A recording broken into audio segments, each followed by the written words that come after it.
Hey, welcome back. It's me again, Leslie Mosteller, here to help you focus on your game-changing actions. Today I'm going to go over step number 3 with you. And as you recall, step number 3 is minimizing those things in your life that are not key. By not key, I mean they're not your key priorities. This one seems so simple. It's really not. It's the thing that trips up so many of us. So good for you for putting in a couple of minutes here with me to understand this further. You know, one of the things that is easy to do, we all do it kind of historically on New Year's Day, right? We set those New Year's resolutions and then we go motoring into our new year, and I've had those years in the past where I seem to do everything but those New Year's resolutions. And so I set out to understand what that was all about, how to reverse that process and not do that. So let me share a couple ideas here with you. This is just plain old and simple, a test of self-discipline and distraction. Sometimes a lack of self-discipline and distraction masquerade themselves as being very altruistic and being very giving. It's not either true or fair that a lack of self-discipline and distraction are altruistic or giving, but let me give you an example of how this comes up.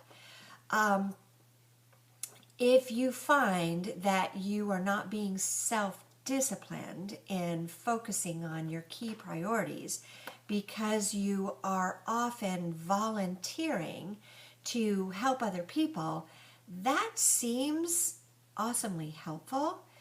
Going for the Volunteer of the Year award is, our communities revolve around all of us being generous and genuinely helpful to others.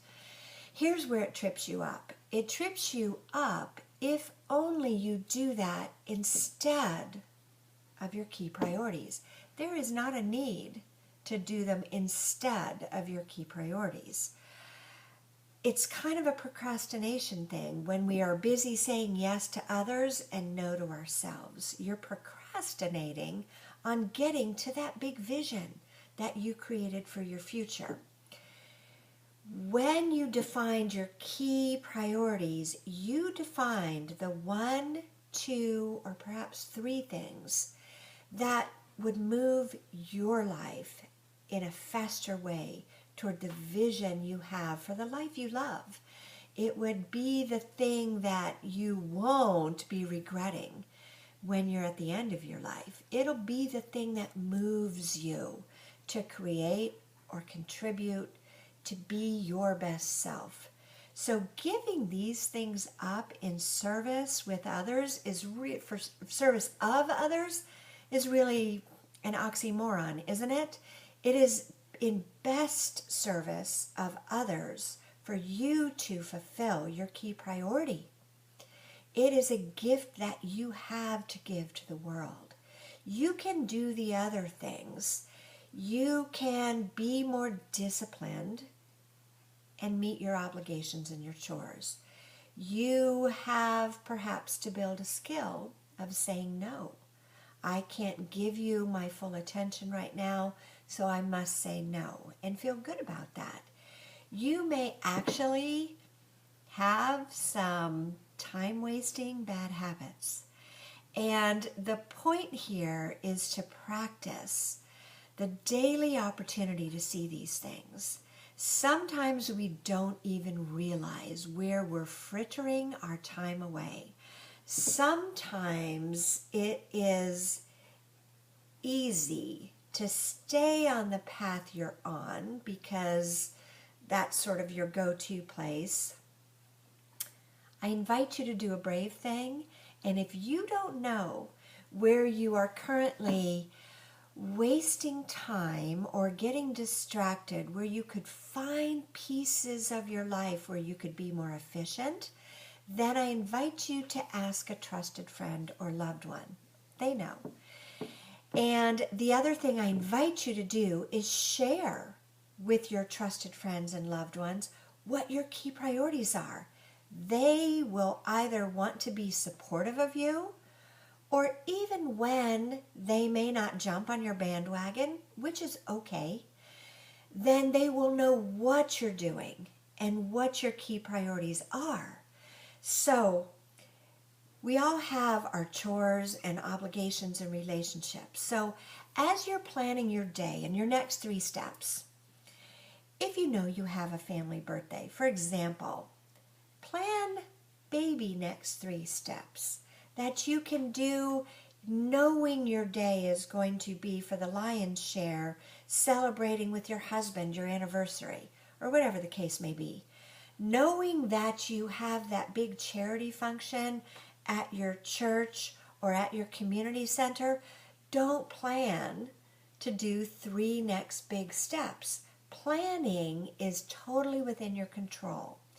You know when you have key chores or obligations, you are able to then be efficient with those, and then you are able to still move forward with your key priorities, even if during tomorrow's busy fair, where you're going to be handing out water bottles during the 5K, even if that's taking up the lion's share of your day, you can still look something up online or create an outline.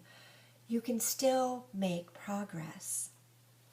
Every so often, it is absolutely mandatory that you give yourself some well-deserved R&R. That is not under the heading of minimizing your not key things. That's taking good care of yourself and your health and your relationships. Just look around and see where you're squandering precious energy and your oh so precious time. And I think you'll experience, like I did, as soon as I was willing to not take it personally, as soon as I was willing to get the lesson because I wanted to get these things out of my way, I could see where I was being really inefficient and make those changes and yay, move on. So thanks for being here again. Give this some introspection, and I'll look forward to talking with you tomorrow about my most favorite step, and that is step 4. Live joyfully, and see you tomorrow.